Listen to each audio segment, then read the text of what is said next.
41 minutos, estás en Futuro, estás en la radio del rock, estás en Palabras, Sacan Palabras. Y nos vamos a meter de lleno en la segunda entrega de 750 páginas del mundo íntimo de José Donoso. Sus diarios personales, que abarcan casi 2 décadas, va entre 1966 y 1980, conflictos familiares, interiores, atravesados por la creación de sus obras más célebres. Casi todas las noches sueño sueños homosexuales, dice parte de sus diarios. Supongo que será la represión total de mi lado homosexual que lo produce. Hoy desperté con miedo. Y si esto se pone peor y peor, ¿qué haré? ¿Qué me pasará? El terror, como cuando mis terribles sueños paranoicos durante el año que siguió a la operación, de quedar prisionero dentro del sueño, que no pueda salir. El terror, por otra parte, a la realidad. Aumentará mi edad, mi resistencia bajará y me pregunto cuáles horribles experiencias homosexuales me reservará mi vejez dentro de 10, de 20 años.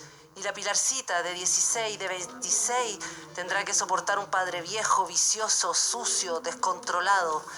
19 del 6 de 1973. Es parte de lo que encontramos en esta obra. Diarios Centrales, Season in Hell, cuidadosamente editado, así dicho la prensa, por Cecilia García Huidobro, periodista investigadora de la Facultad de Comunicación y Letras de la Universidad Diego Portales, que nos acompaña hoy en el estudio. Cecilia, muchísimas gracias por estar con nosotros acá.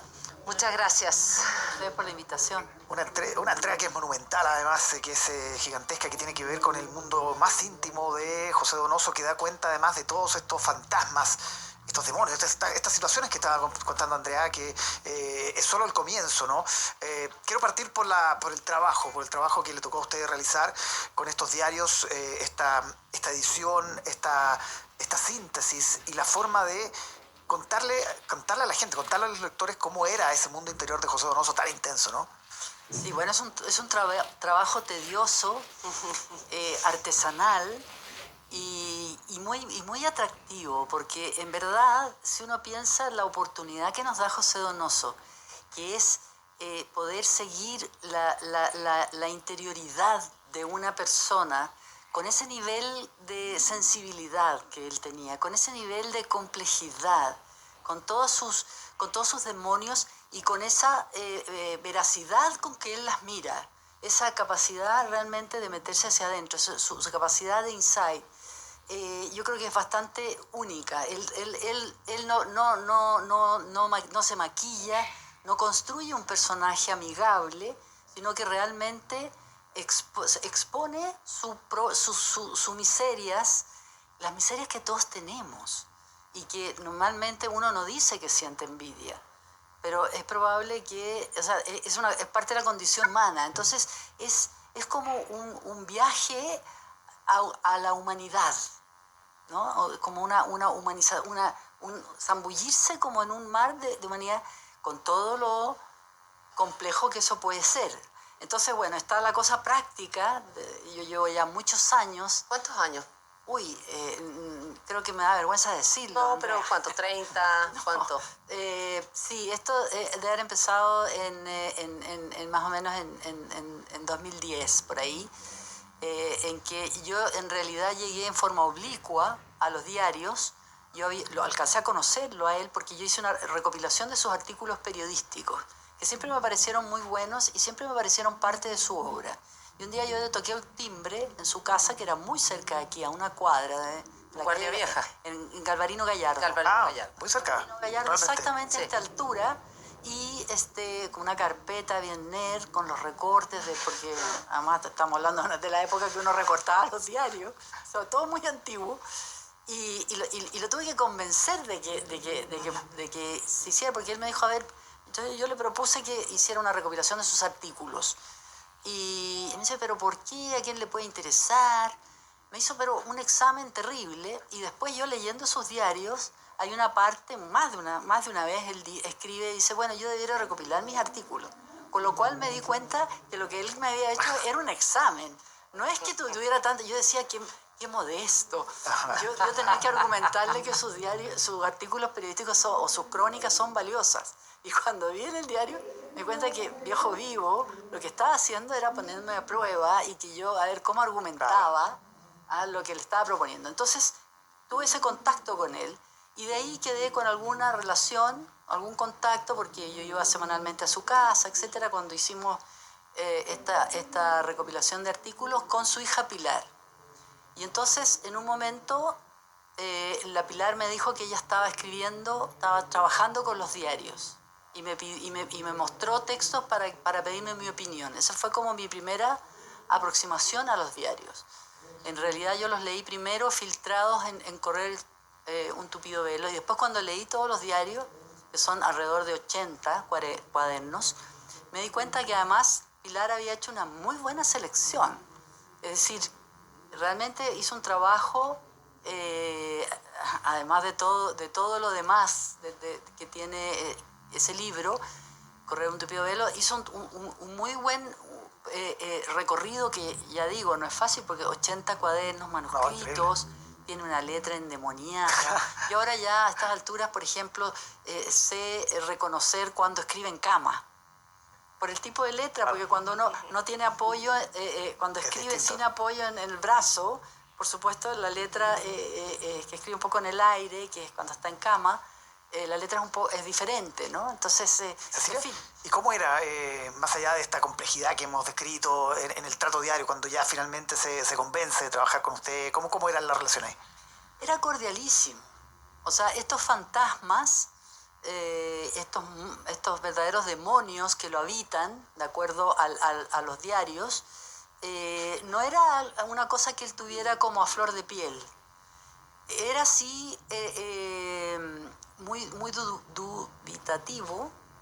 Entonces todas las semanas, por ejemplo, acordábamos algo, revisábamos 5 artículos, lo que fuere, y ya, este sí, este no, ya estamos de acuerdo, yo llegaba la semana siguiente y decía, ¿sabes qué? Estoy pensando que vamos a poner ese, pero es que la semana pasada quedamos en que eso iba a estar fuera. Él cultivaba un poco esto de la contradicción, de entrar y salir, y esto de poner a prueba a la gente, pero todo eso muy cordialmente, digamos. Por eso que cuando aparece, lo primero que aparece, que es Correr el tupido velo, después aparecieron ya el tomo 1, o sea, la primera parte de sus diarios, la gente que lo conocía, sus amigos, incluso las personas, los escritores que estuvieron en su taller, se sorprendieron, estaban muy sorprendidos. Ahora, explicaron un poco a la gente también quién es en la literatura no solamente chilena, nacional, sino que latinoamericana, quién es José Donoso, y para poder entender también un poco, para poder leer algunos trozos también muy cortitos, porque José Donoso no se puede entender el mundo de José Donoso sin entender a Pilar Donoso, que es su hija, y también a su mujer. Aquí hay un trío que es indivisible, la verdad, para poder leer estos diarios que fueron vendidos además a una universidad norteamericana, porque parte de sus ansiedades también tenía que ver con el dinero, por ejemplo, la parte de la plata era un tema, la parte de la envidia, él además es parte del boom latinoamericano. Entonces cuéntanos un poco quién es esta persona, este personaje, y quiénes son estas dos mujeres, además que lo rodean, que están llenas también, entremezcladas, con una tragedia también, ambas mujeres. Sí, bueno, qué pregunta, Andrea. Bueno, yo creo que, en primer lugar, Donoso es una persona que leyó Chile de una manera muy, muy profunda. Digo esto y lo enfatizo porque en apariencia aparecía un tipo medio etéreo, con esta cosa medio dubitativa que hemos descrito, etcétera, etcétera, ¿no? Pero él en realidad, y aquí voy a conectar de nuevo con la cuestión periodística, él antes de salir de Chile, vivió muchos años fuera de Chile, sale al comienzo de los años 60, él viajó por todo, él como que conoció un Chile profundo, se empapó de Chile, y luego en su obra, especialmente en los primeras obras, especialmente El lugar sin límite y El obsceno pájaro de la noche, que es considerada probablemente la mejor novela de la literatura chilena, ahí está un Chile, pero en un nivel tan profundo, tan esencial, que a mí me pareció, por ejemplo, que cuando vino el estallido social, estábamos todos desconcertados. Yo sentí ahí una expresión del obsceno pájaro de la noche. Yo sentí que ahí había como de nuevo, algo que podía perfectamente haber sido otro capítulo de ese libro, ¿no? Porque bueno, está toda la cuestión sobre la identidad, de lo que somos, de lo que no somos, etcétera, etcétera. Entonces, Donoso es una persona que se siente un poco fuera, dolorosamente fuera, de la sociedad chilena, de la escena literaria, porque es parte de su conflicto interior. Entonces, hace que se casa con María Pilar, que es una mujer chilena, se conocieron en Buenos Aires y se van a vivir fuera de Chile, y luego tienen esta hija en España, la adoptan en España en el año 1967, y ellos hacen una vida muy itinerante, porque Donoso además tenía el esquema de que él trataba de prácticamente trabajar lo menos posible para poder dedicarse 24/7 a escribir. Y no quiere gastar tiempo en trabajar, es un tipo muy trabajador, o sea, no trabaja no por una cosa de... Y entonces tiene una fórmula y entonces viven en forma muy austera, normalmente en lugares más bien apartados, porque es una forma de vivir de manera más económica. Él va y da conferencias, era bastante reconocido en Estados Unidos, su obra fue tempranamente traducida. Iba a Estados Unidos, juntaba dinero y luego vivía muy monacalmente con su mujer y su hija. Entonces, claro, crearon esta suerte de simbiosis entre los tres, para bien y para mal, con cosas como hermosas y cosas horribles, digamos, cuando las cosas quedan como enganchados, ¿no? Yo te diría que estaban muy enganchados los tres. O sea, ella además, su mujer tiene un tema con el alcohol también, y cuando tú hablas de Correr el tupido velo, que quizás algunos no conocen esa obra, esta es una obra que es la mirada de la hija de Pilar Donoso, Pilarcita, le dice él permanentemente, no importa la edad que tenga, sobre los escritos digamos, de su padre y su relación con su padre y su madre, también sus hijos, etcétera, etcétera. Y además también hay que recordar que Pilar se suicida poco tiempo de terminar el libro. Tú trabajaste con Pilar también, ¿no?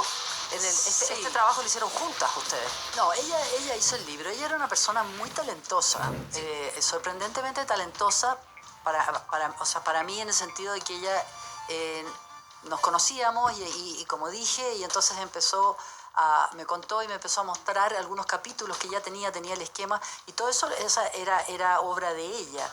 Yo, claro, actué como una especie de editora, como un poco de acompañante, de la acompañé en el proceso, que fue largo por lo doloroso que fue para ella internarse en estos diarios de su padre y los diarios de su madre, más la correspondencia, que fue la forma en que ella teje esta historia familiar.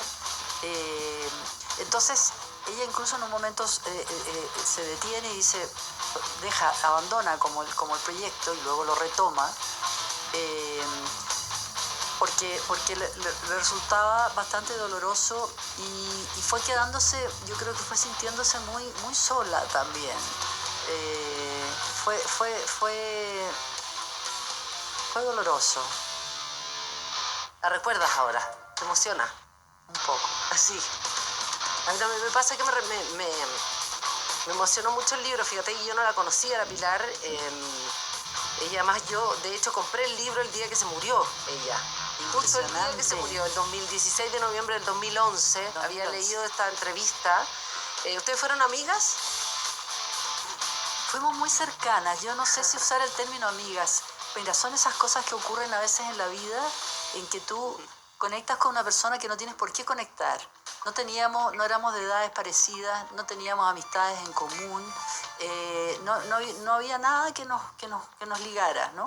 Sino que esta suerte de coincidencia, que fue como el punto inicial, luego del cual, claro, y yo creo que ella tuvo mucha confianza en mí, eso yo lo sentí.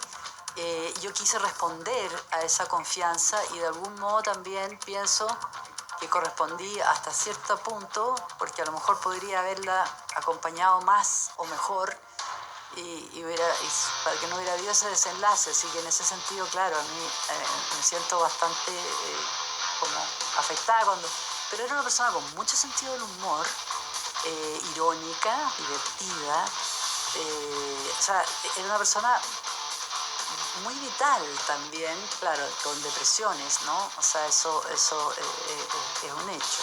Correr el tupido velo, además de Pilar Donoso, tiene una segunda edición con tu prólogo y del libro que estábamos hablando. ¿Cuándo sale? Porque no tenemos el libro también, ¿no? Sí, está... Faltó. Sí, la más ansiosa soy yo, tengo que decir. Seguro. Está impreso. Está impreso. Está en el cosido, porque como es un libro tan grueso, 750 páginas. 750 páginas, como dijo Álvaro, están y ahí está. ¿Cuándo sale? A punto. La próxima semana. ¿Y es un volumen o 2 volúmenes? Es un volumen. ¿Ya?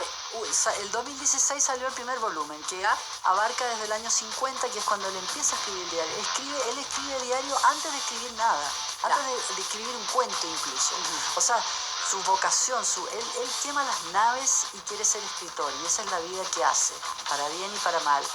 Y llega hasta el año 65, que ahí ya sí ha publicado Coronación, sus cuentos, y va desde el año 66 a 1980, que es cuando él regresa a vivir a Chile, y viene después un tercer tomo y último tomo que va desde el año 81 hasta su muerte, que es el 96. El último año él lo escribió en el diario. Bien, vamos a quedar atentos a la salida entonces de ese libro monumental, 750 páginas. Le agradecemos a Cecilia García Huidobro, periodista e investigadora de la Facultad de Comunicación y Letras de la Universidad Diego Portales, por acompañarnos aquí en Futuro. Muchas gracias, Cecilia. Muchas gracias. Muchas gracias a ustedes. Palabras sacan palabras con Andrea Moleto y Álvaro Pachi en Futuro, la radio del rock.